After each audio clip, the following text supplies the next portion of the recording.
Hey y'all, it's been a while. Last time I uploaded to YouTube, I had ridden over 200 less coasters than I have now, and I've been to 50 more parks than I have then, and that's because I went on a massive 67-day road trip across the country, and that ended 5 months ago by now, so I've really been slacking. By the time of my life on the trip, and I now have 526 total credits. So this list will show the top 4% of all coasters I've ever ridden. This is some elite territory right here. I've only ridden coasters in the US and Canada, so you won't see anything from any other country. And some notable coasters I haven't ridden yet include Wildcat's Revenge, Railblazer, Coaster at Peony. Those are pretty much the only potential top 25 worthy coasters that aren't on this list because I simply haven't ridden them. So anyways, with that out of the way, let's get into this. 25, Goliath. This is my favorite coaster at Six Flags Over Georgia at this point. As far as B&M Hypers go, it ranks 2 for me. I mean, basically every element does something. You're gonna get floater to start the ride, then go into some strong positive G's before a little more floater, before heading into tons of ejector to close the ride. So it does everything pretty much. I love the final couple pops into the brakes. You get great airtime and your butt will probably be sore, but it's worth it. 24, Zeus. I'm for sure going to make a video on this park at some point, because let's just say this is my third favorite coaster in the park, and it's up this high. With the restraints seemingly non-existent and the natural amount of negative forces this ride gives, you'll go flying throughout the whole thing. It ain't the longest ride, but it's okay, because this thing doesn't ever have a line. 23, Tremors. A ride that has a lot of similarities to Zeus is Tremors. Honestly, I think of Tremors as a slightly longer version of Zeus with tunnels. The tunnels actually have very little clearance. It's kind of scary, to be honest. It makes it more fun though. Thinking you were going to hit the top of the tunnels while getting that great airtime just makes it that much better. Not to mention what a great night ride this gives. 22, Hades 360. My second favorite in the park is actually Hades 360. However, I still feel like I rank it pretty highly. The best part may be the pre-lift. It's just straight up ejector to start the ride. The tunnels are awesome too. They are pretty rough but fun nonetheless. The inversion is a nice touch as well. This was better some rides than others, mostly because of the roughness. But despite it being deathly rough, I don't know, there's just something about the ride that makes it so likable. It's just crazy is all I can say. 21, Intimidator 305. I probably don't need to talk about this one too much. It's insane, it's intense, it's good in any row. I wouldn't ride it over 20 times in a row without any breaks like I've done, but I'd ride it as many times as you can. Definitely one of the most intense, if not the most intense coaster out there, especially since it doesn't get that long of a line. Definitely ride it as many times as you can, just not in a row. Not a good idea. 20, Pantheon. This is like a pretty mild ride compared to I-305, but the speed hill between the launches is pretty incredible, especially backwards. Definitely one of my favorite all-time elements on a coaster. It moves this ride up a lot, but there's a lot of other cool elements for sure. The spikes, some of the other hills, and the inversions. Nothing crazy, but they're pretty fun. 19, Pegasus. My favorite coaster on Mount Olympus is Pegasus. Yeah, I was shocked. Like, what a ride. You're gonna get thrown out of your seat a lot. It jerks you to the right a lot, and you're gonna feel the lats, but at the same time, you'll go flying vertically out of your seat. This is aggressive, like seriously one of the craziest rides I've ever done. And the death turn at the end is like the most mild part of the ride. I swear, the rest of it needs to be talked about as an elite ride, because it really is. 18, Iron Rattler. This slightly blew me away when I returned in 2023. I don't remember every element popping like that. Even if the quarry is slower, it still provides some fun moments of airtime. The first drop on this is amazing, of course, and the pop into the final brakes is awesome. You'll be flying up and into the side of your seat. You'll be saying wow on the brake run. 17, Hagrid's Magical Creatures Motorbike Adventure. This could be even higher, like much higher. I just love this thing. It's long, it's got fun theming, it's decently intense, and the final sequence is one of my favorite coaster sequences ever. The backwards section into the drop track, into the final launch, into that final turn, into the brakes is heavenly. I know Velocicoaster got enthusiasts to Universal and droves, but Hagrid itself I think is a worth trip down to Florida alone. It is incredible. 16, Orion. Most of the time, this is my second favorite coaster at Kings Island, but there are days it's my favorite. They're pretty interchangeable, but dang, not a long ride at all, but what a ride nonetheless. Possibly my favorite first drop of all time, some great floater and ejector air throughout, and to me, even if this isn't as long as Fury, it perfects it. Leviathan 2. Orion is my favorite Giga coaster. Sorry, not sorry. 15, Diamondback. One of the most fun coasters of all time. Like, it's not the most intense out there, but it's just a blast every single time. Most of this time, this is my favorite coaster at Kings Island, and it is my favorite B&M Hyper coaster. Like, this is what Floater is all about. I don't think anything else does Floater better than Diamondback, and it has it on pretty much every hill, which it says a lot since this is a long ride. Sure, it does have a bit of a rattle at times, but it's just as amazing to me. 14, Zippin' Pippin. So the Death Hill is the real deal. It's absolutely no joke. I mean, it was so strong that it hurt my jaw. Make that make sense? You can't. But I guess on Zippin' Pippin you can. I didn't expect the rest of the ride to be as good as it was. Some fun floater, flojector airtime throughout. We just talked about Diamondback having the best floater. Well, this is right up there. Elvis had a pretty good taste in roller coasters, I must say. 13, The Phantom's Revenge. This is an ejector machine, a few good floater moments too, and as far as positive forces go, there's some really good moments for that with some of those turns. The terrain is one of the best parts of the ride. It's so cool how they built it and changed it up from Steel Phantom, because now I do believe it's one of the best coasters out there for sure. 12, Ghost Rider. Now this is something I didn't expect. I did not expect to like Ghost Rider really, and I didn't at first.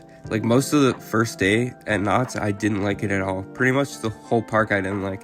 But as Knott's Berry Farm got better, Ghost Rider got better, and I came to love it more than I could have ever imagined. I do think the drop off to turnaround is a bit overrated, but the rest of the ride is surprisingly what makes it rank so high. The mix of airtime and laterals and shakiness, but not too much, is what makes it so good. It's very well paced and had me laughing through the whole ride. I don't know what was wrong with the ride at first, but it certainly made up for it. 11, Storm Chaser. This is an underrated RMC right here. The Trick Track Double Up is still one of the strongest moments of airtime on any coaster.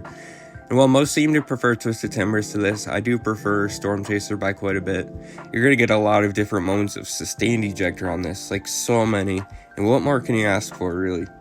10, Superman the Ride. We're cracking the top 10 of every coaster I've done now. This is another ride that wasn't quite as good when I first started riding it, but when I learned how to ride it, you gotta put the restraint closer to your knees. I came to absolutely love it. My 300th credit, man, what a fun day that was. This is a long ride with floatery, flojector, ejector, pops of it sustained, some gray out moments, and a fun tunnel as a nice touch. I mean, it's a fun ride, great layout. As long as you figure out how to adjust the restraints correctly, this is as elite as any coaster out there in my eyes.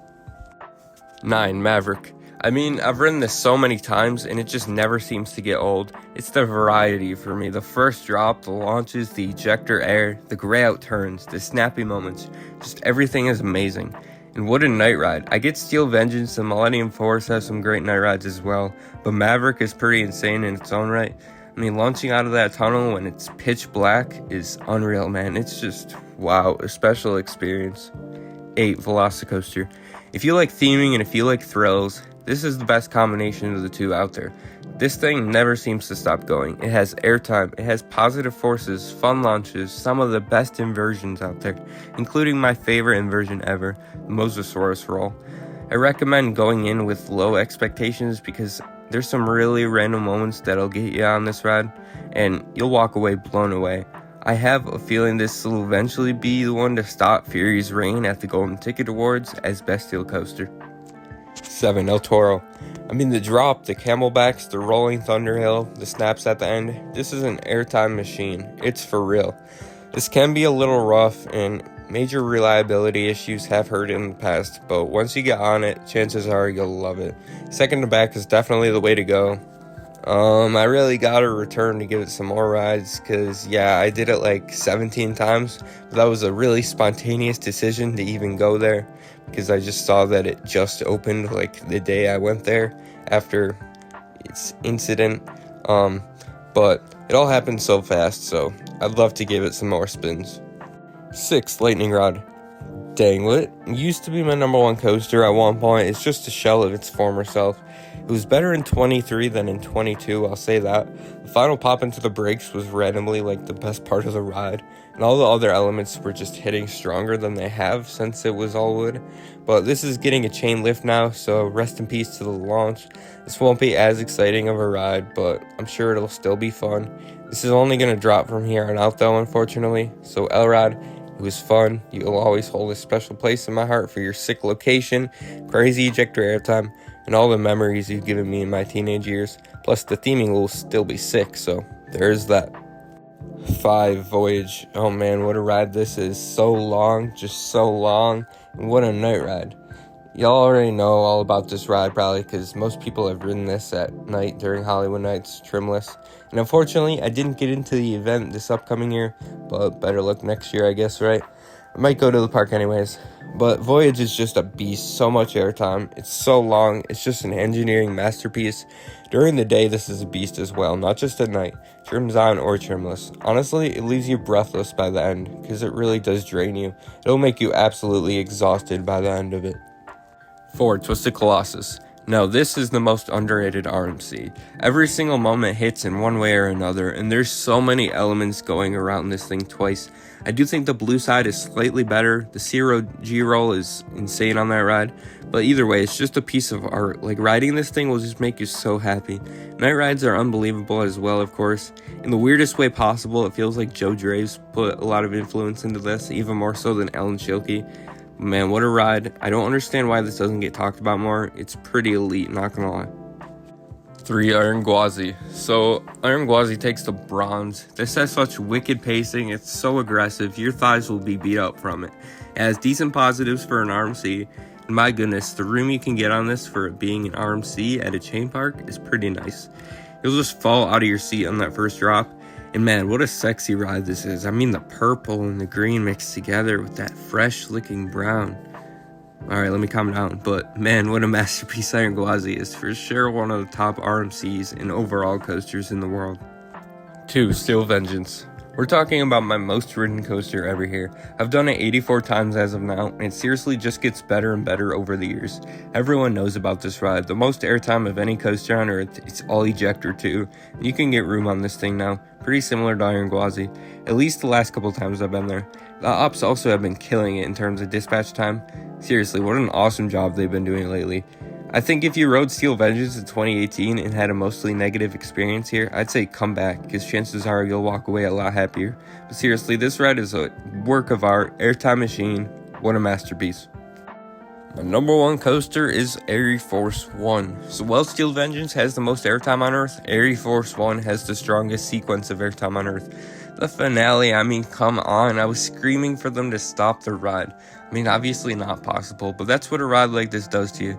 You can get minimum verify, and your seatbelt can be loosened all the way. Do it at your own risk, I suppose.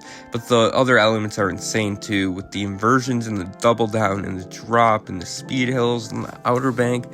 This ain't really lacking in anything, and what a gorgeous ride this is too. I love the American color scheme. I did this 35 times in a day, and if you've ridden this, you know how stupid that is to do. Let's just say if you don't want to be murdered, this probably isn't the ride for you, you know? I had a massive headache the next few days because of it, and it did bruise my thighs, so be prepared for that going in. But yeah, it's insane, it's aggressive, and it's my number 1 roller coaster as of early 2024. And that'll do it for the video. Any suggestions for future videos, I'd happily take. If you have any questions about the road trip, definitely ask. I have a lot to talk about. It was amazing. There should be more uploads coming out at some point soon, so look out for that. But I really appreciate you checking out this video. Like, comment, subscribe. See ya.